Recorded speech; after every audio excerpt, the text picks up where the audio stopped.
નમસ્કાર મિત્રો, સ્વાગત છે તમારું આપ સૌની સિયારી ચેનલ એનએ ગુજરાત યુટ્યુબ ચેનલમાં. હું નિકુંજ પરમાર આપ સૌનું તહેદિલ સ્વાગત કરું છું મિત્રો. તો આજના વિડીયોમાં વાત કરવાના છીએ રાજ્ય સરકાર દ્વારા અંતે ખૂબ જ સારા સમાચાર આપવામાં આવે છે. ઘણા લાંબા સમય સુધી રાહ જોઈ રહ્યા હતા પેન્શનરો અને નિવૃત્તિ કર્મચારીઓ માટે અંતે ખુશખબર આવી ગઈ છે. 19 વર્ષ બાદ આપી સરકારે પેન્શનરો નિવૃત્તિ કર્મચારી આ સૌથી મોટી ભેટ. ચાલો જાણીએ વિગતવાર માહિતી.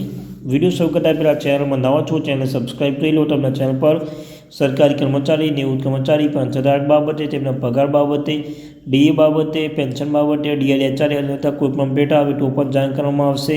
તો આપણી આ ચેનલ એનએ ગુજરાત યુટ્યુબ ચેનલને સબસ્ક્રાઈબ કરીને બેલ આઇકન બટન દબાવવાનું ભૂલશો નહીં. તો ચાલો જાણીએ વિગતવાર માહિતી. તો મિત્રો, સરકારી કર્મચારીઓ હંમેશા જૂની પેન્શન પુનઃસ્થાપના અંગે ચિંતિત હોય છે. તો આવા સ્થિતિમાં હવે તે કર્મચારીઓ માટે રાહતના સમાચાર આવી રહ્યા છે કે જે મિત્રો યુપીઓપીએસમાં સરકારે જૂની પેન્શન યોજનાની પુનઃસ્થાપિત કરવાનો નિર્ણય લીધો છે. યુપીઓપીએસ યોજના 1 એપ્રિલ 2004થી કેન્દ્ર સરકારના જૂની પેન્શન યોજનાને નાબૂદ કરી હતી. વિવિધ રાજ્યોને પણ કેન્દ્ર સરકારની જેમ જૂની પેન્શન નાબૂદ કરીને નવી પેન્શન સિસ્ટમ લાગુ કરી હતી. કર્મચારીઓના સંગઠન નવા પેન્શનનો વિરોધ કરી રહ્યા છે.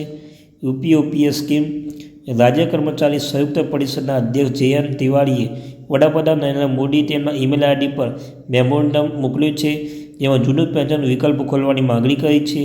12 માર્ચ 2022, 8 એપ્રિલ 2023, 24 એપ્રિલ 2023 અને 11 જુલાઈ 2023ના રોજ તમે વડાપ્રધાન પત્રો લખીને કર્મચારીઓને નવી પેન્શન સિસ્ટમમાંથી જૂની પેન્શન સિસ્ટમ સ્વિચ કરવાનો વિકલ્પ આપવાની માગણી કરી હતી. યુપીઓપીએસ સ્કીમ જૂની પેન્શન 1 એપ્રિલ 2004થી નાબૂદ. જયંત તિવારી કહ્યું છે કે કેન્દ્ર સરકારના 1 એપ્રિલ 2004થી કેન્દ્ર કર્મચારીઓનું જૂની પેન્શન નાબૂદ કર્યું છે. કેન્દ્ર સરકાર જ્યાં વિવિધ રાજ્યોને પણ જૂની પેન્શન નાબૂદ કરી પેન્શન સિસ્ટમ ચાલુ કરી છે. કર્મચારીઓના સંગઠને નવા પેન્શન વિરોધ કરી રહ્યા છે.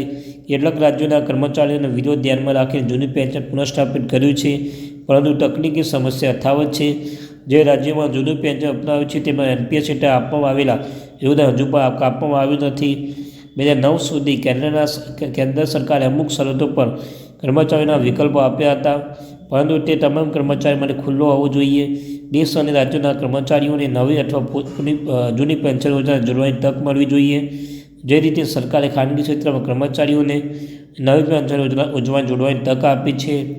કેન્દ્ર સરકારે સમિતિના મંતવ્યો 26 ઓગસ્ટ રોજ જયંત તિવારી મુખ્યપ્રધાન યોગી આદિત્યનાથ સાથે જૂના પેન્શન અંગે પર ચર્ચા કરી હતી.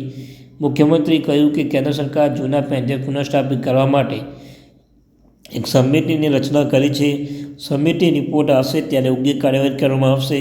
પ્રાપ્ત માહિતી દર્શાવે છે કે કેન્દ્ર સરકાર સમિતિ પર જૂની પેન્શન યોજનાને સમર્થન આપે છે. આવી સ્થિતિમાં કર્મચારીઓની નવી પેન્શન સિસ્ટમ ફરજ પાડી શકાય નહીં. સરકારે એક વ્યાપક નવી પેન્શન યોજના શરૂ કરી હતી. આમ સરકારી ખાનગી બંને કર્મચારીઓને ભાગીદાર સુનિશ્ચિત કરવામાં આવ્યું છે. આવી સ્થિતિમાં સરકાર માટે આ યોજના રોકવી કદાચ મુશ્કેલ બની જશે, પરંતુ સરકારી કર્મચારીઓ પાસે કોઈ વિકલ્પ ન હોવો જોઈએ. જયંત તિવારી કહ્યું કે જો દેશ આ રાજ્યના કર્મચારી નવી પેન્શન સ્કીમ અને જૂની પેન્શન સ્કીમમાં જવાનો વિકલ્પ આપવામાં નહીં આવે તો સરકાર આગામી 5 રાજ્યો અને લોકસભા ચૂંટણીમાં તેની ચૂકવણી કરવી પડી શકે છે. તો મિત્રો, આ તે મારી થેન્ક યુ વેરી મચ. હજુ વિડીયો જય હિન્દ, જય ભારત.